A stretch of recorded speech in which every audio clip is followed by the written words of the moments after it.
everybody, and good morning. I'm so excited to be here.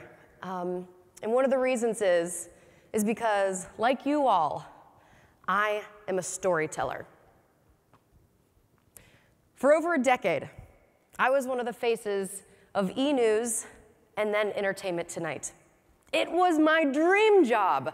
I wanted it since the time I saw the first episode of MTV's House of Style, hosted by Cindy Crawford.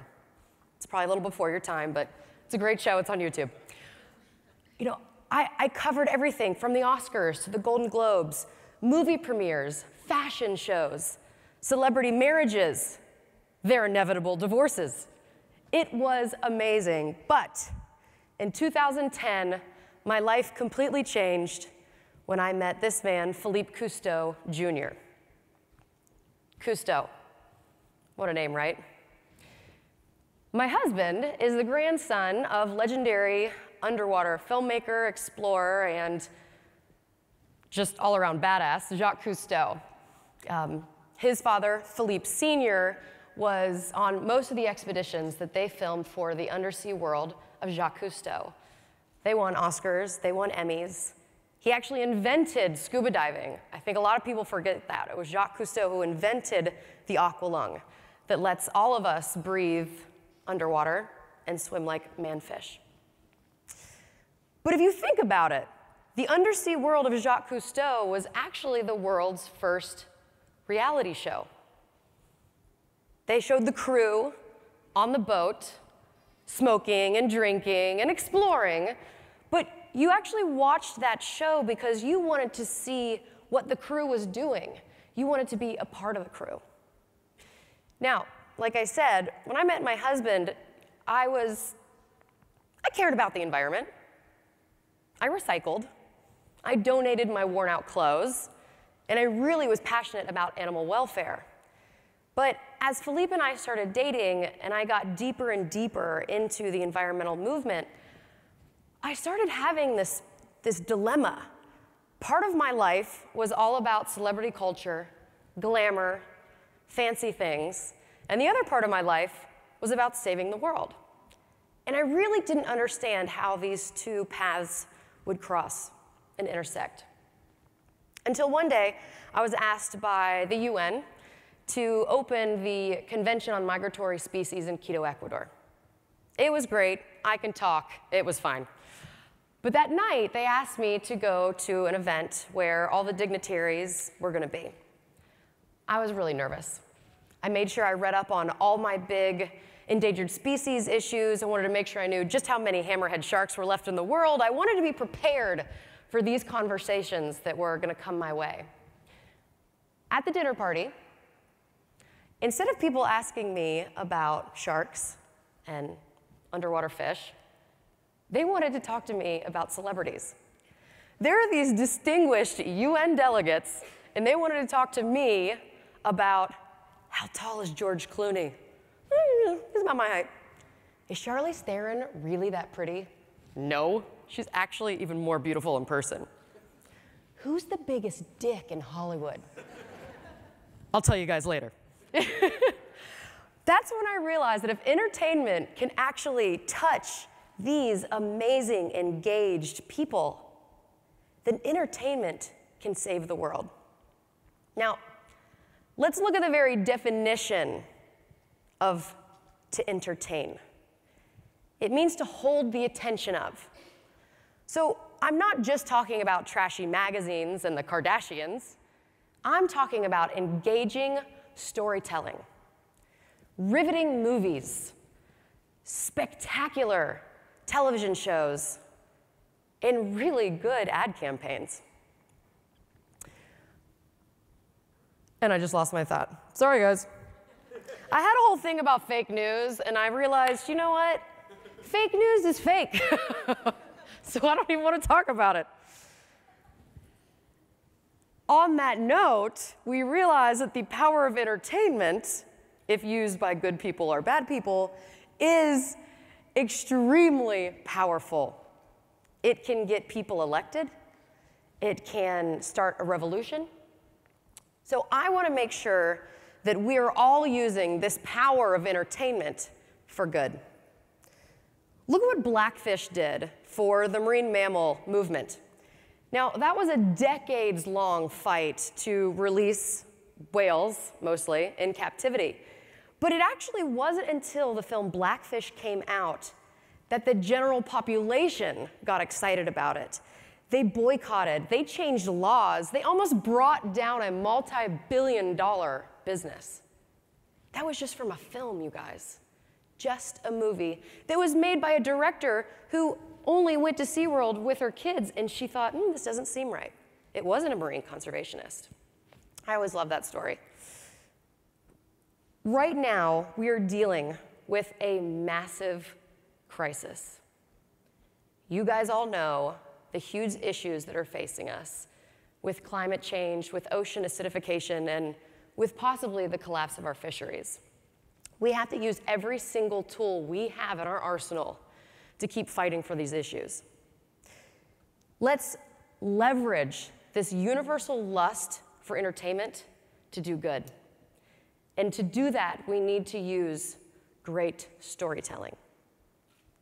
And since you have a storyteller in front of you, I figured I would give you all my top 3 tips on engaging storytelling.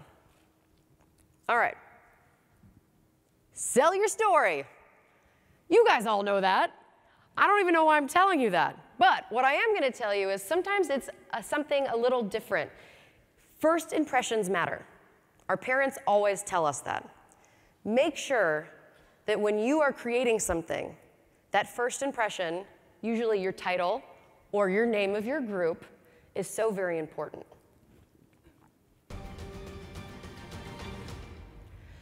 Philippe and I recently produced a documentary for Discovery Channel. We called it Nuclear Sharks. Now, it wasn't about two-headed sharks swimming around, which is pretty much what everybody asked me if we found a two-headed shark. We did none. It was about the sharks that survived the radioactive testing that the US did when we dropped nuclear bombs all over the Pacific Islands, the Marshall Islands specifically.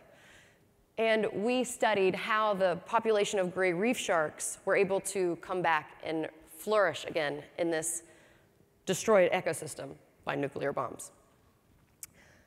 There were so many people, including the press, who picked up on this because they loved the title. And then we ended up being the highest rated show, not only on Shark Week, but the highest rated show on cable that night of our premiere. I honestly think a lot of it had to do with our title.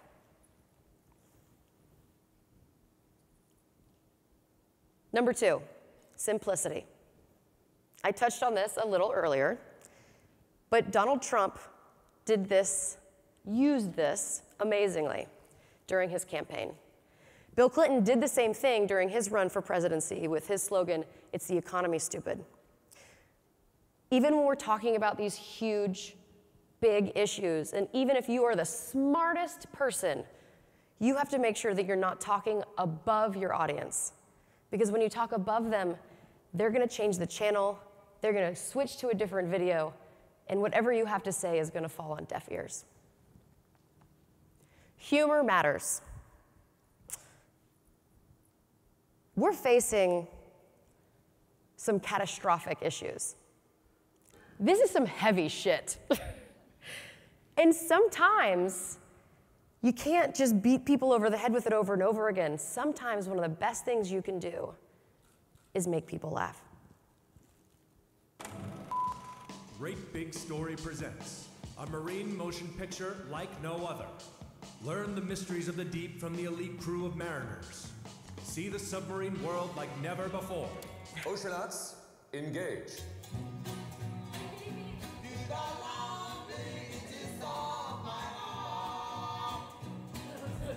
The Aquatic World with Philippe Cousteau. So this is a series that came out last year. It's fun, it's quirky. We drink real booze on set.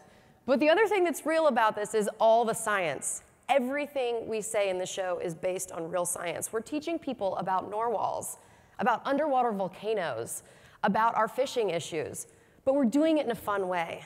Last I checked, this series has over 10 million views. As the saying goes, cry and you cry alone, but laugh and the whole world laughs with you.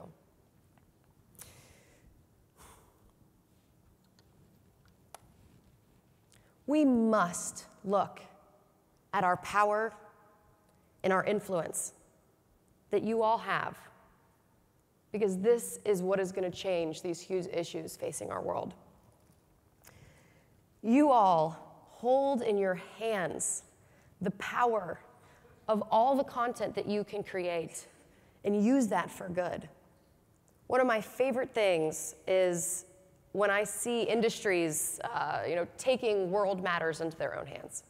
For instance, Participant Films, they did Inconvenient Truth, but they also did Spotlight. Their recipe or their definition of success is not when a feminist sits down and watches one of their movies. It's when a guy drinking a beer with his hand down his pants watches their film and enjoys it. And you know what? You can also win an Oscar by doing that. One of my other favorite ads of last year, and I'm gonna cry even thinking about it because it was so cute, was that little cartoon for Android. It was rock, paper, scissors. Do you guys remember that one?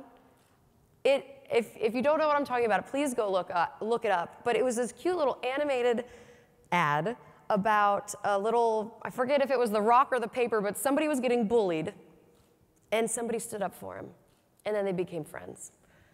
So just remember that every piece of content that you all are creating has the power to change the world.